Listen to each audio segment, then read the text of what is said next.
Hello बच्चों, ठीक हो? तो आज हम some basic concepts of chemistry का लेक्चर नंबर 9 स्टार्ट करेंगे in your favourite channel Rajesh Prajapati chemistry classes में। तो आज हम कुछ लॉज के बारे में डिस्कशन करना स्टार्ट करेंगे। उससे पहले मैं एक चीज कुछ बच्चों के लिए, अपने कुछ खासकर व्यूवर्स के लिए बता देता हूँ, जो मेरे सब्सक्राइबर भी हैं, व्यूवर्स भी हैं। बेटा कई लोग चाह रहे हैं कि मैं बिल्कुल एक एडवांस कॉन्सेप्ट ले लूं डायरेक्टली आईआईटी का, तो बेटा ऐसा नहीं हो सकता है।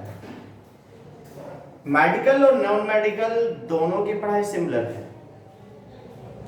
लेवल ऑफ कॉन्सेप्ट्स में थोड़ी जगह चेंजेस आते हैं, कॉन्सेप्ट्स कुछ अलग है, दोनों में ही टैकल होते हैं। बट पहले हमें एक बेस की तरफ जाना पड़ेगा। कई बच्चों में गलतफहमी ज्यादातर जाग रही है कि आईआईटी नीट से अलग है, यानी कि मेडिकल से नॉन मेडिकल का सब टॉपिक ही अलग है। तो बेटा उनके लिए, धारणाओं के लिए मैंने पहले वीडियो के अंदर आपके 1-2 मिनट ले रहा हूं। ऐसा नहीं है, दोनों के टॉपिक बिल्कुल सिमिलर है, कॉन्सेप्ट सिमिलर है, लेवल ऑफ क्वेश्चन थोड़ा सा डिफर होता है। तो उन बच्चों के लिए मैं कहता हूं, जब ये चैप्टर की एंडिंग होगी तो उस लेवल ऑफ क्वेश्चन से डिस्कस करेंगे जो एम्स और आईआईटी के बारे में बात करेंगे। यानी भी बेसिकली हम आईआईटी को डील करने चले जाते हैं क्वेश्चन के साथ, ऑटोमेटिक नीट का भी समाधान हो जाएगा। लेकिन बेटा आपको बेस आना जरूरी है। जैसे अगर आपको ए बी सी डी नहीं आई तो आप ए फॉर एप्पल, एप्पल की स्पेलिंग कहां से लेके आओगे, और बी फॉर बनाना की स्पेलिंग कहां से लाओगे, सी फॉर कैट कहां से लाओगे, और डी फॉर डॉग कहां से लाओगे। डॉग में भी तो डी ओ जी है, जब आपको डी ही के बारे में नहीं पता तो ओ जी और सुनिए जी कहां से पता चलेगा। क्लियर है? मेरी बात दिमाग में रख लेना बेटा, कॉन्सेप्ट्स एक है, लेवल ऑफ क्वेश्चंस में डिफरेंस है, वहीं से सारी चीजें हैं। कॉन्सेप्ट सिमिलर है, यह टॉपिक है, टॉपिक दोनों का सिमिलर है, टॉपिक में कोई चेंजेस नहीं है।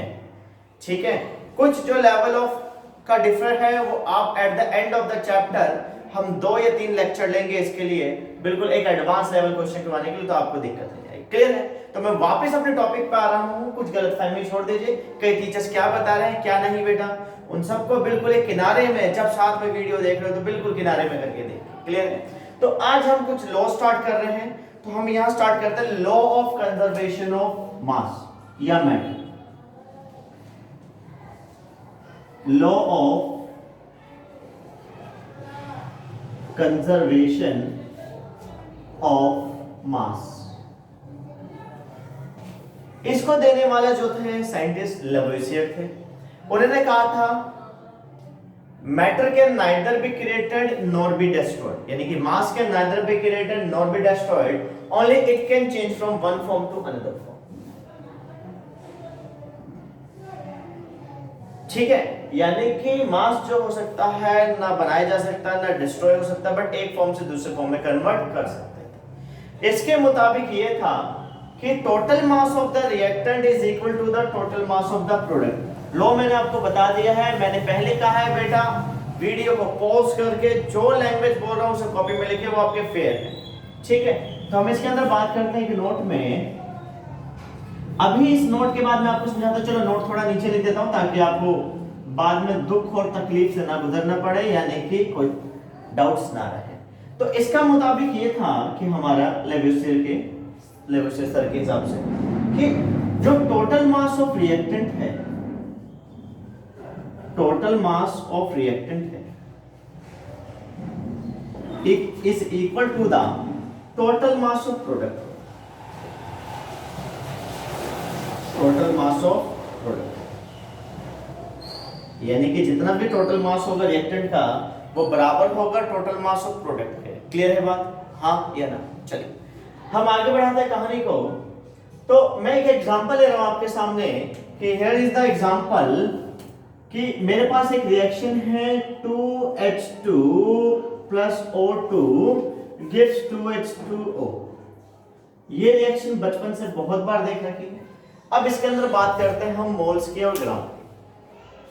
सारी बातें बेटा ग्राम में, मास में डिपेंड करता है, क्योंकि मैं यहां मास, ठीक है। अब चलो फिर भी देख लेते हैं। तो यहां पे कितने मोल हैं? 2 मोल हैं। यहां पे कितने मोल है? 1 मोल है। तो यानी कि 2 मोल हाइड्रोजन 1 मोल ऑफ ऑक्सीजन से रिएक्ट करके 2 मोल ऑफ वाटर देना। तो बेटा इस चीज को याद रखना, क्योंकि आगे हम अब मोल कंसेप्ट को डील करेंगे। 1-2 वीडियो लेक्चर के बाद हम अपना प्योर मोल कंसेप्ट लेंगे। जब स्टार्टिंग हमने की थी तो उसका एडवांस कॉन्सेप्ट था मोल कंसेप्ट इन्वॉल्विंग कैलकुलेशन। फिर अब हम मोल कंसेप्ट को टैकल करेंगे, ठीक है ना। तो यहाँ पे 2 मोल हाइड्रोजन अगर 1 मोल ऑक्सीजन से कंबाइन होता है तो 2 मोल वाटर देता है। अगर मैं इसको ग्राम में कन्वर्ट करना चाहूं तो बेटा हमने एक फॉर्मूला पढ़ा था N = W/M, यानी कि number of moles = mass upon molar mass, number of moles = mass upon molar mass. So अगर मैं इसे ग्राम में ले लेता हूं तो खुद देख लीजिए, हाइड्रोजन की बात करें तो ये 4 ग्राम हो गया, ऑक्सीजन बात करें तो ऑक्सीजन का मास 32 हो गया, N की वैल्यू 1 होगी तो 32 ग्राम हो गया। अगर मैं यहां पे बात करता हूं तो वाटर कितना हो गया? 18 × 2 तो देखिए टोटल मास ऑफ रिएक्टेंट कितना है। मैं से थोड़ा सा रब कर देता हूं, थोड़ी सी जगह की शॉर्टेज है, छोटी सी।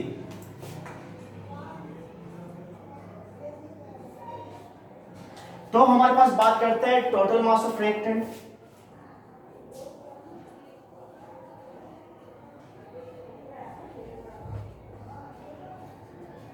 टोटल मास ऑफ रिएक्टेंट की बात करते हैं तो 4 + 32 = 36 ग्राम। अरे ये तो यही गया आगे, चलो फिर भी दिखाई देते हैं यार। Total mass of product, total mass of product की बात करते हैं तो 36 ग्राम।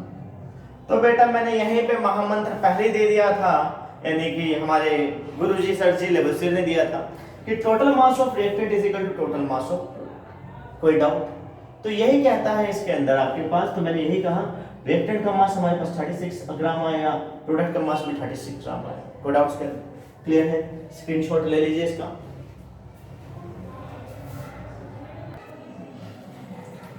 तो बच्चों हम एक नेक्स्ट क्वेश्चन की तरफ डिस्कस करते हैं जो इस कॉन्सेप्ट को और भी क्लियर कर देगा। हमारे पास क्वेश्चन है कि 4.88 ग्राम ऑफ पोटेशियम क्लोराइड यानी KClO3 when heated gives 1.92 gram of oxygen and 2.96 of KCl as residue impurity। ठीक, कह रहे so that these result illustrate the law of conservation of mass। आपसे कहता है क्या ये जो रिजल्ट हमारे पास दे रखा है ये लॉ ऑफ कंजर्व मास को क्या फेवर करेगा या नहीं करेगा? तो बेटा ट्राई कर लीजिए इसे एक बार।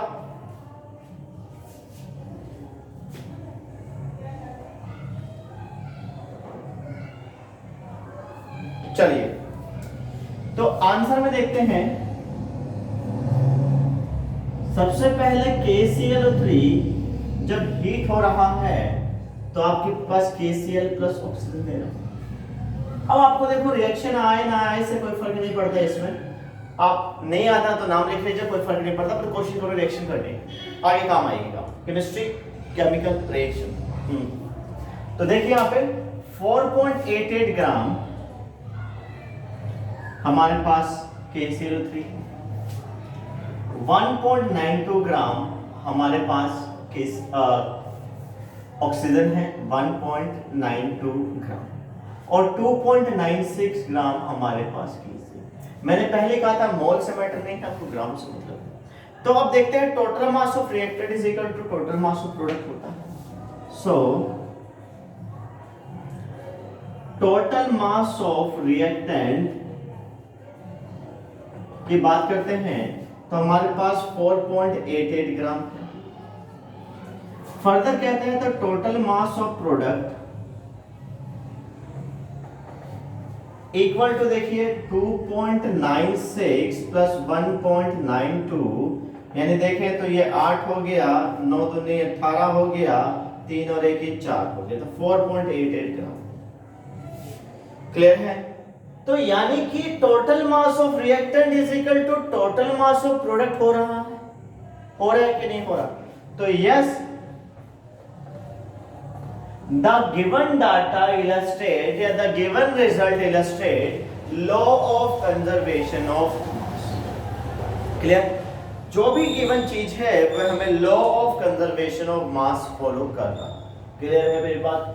ठीक है, तो इसको आप लिख लीजिए। नेक्स्ट क्लास में यानी कि लेक्चर नंबर 10 में हम एक अलग लॉ के बारे में बात करेंगे, उस रिलेवेंट कुछ एग्जांपल्स के बारे में बात करेंगे। तो चैनल को लाइक और सब्सक्राइब करना ना भूलें। नमस्कार।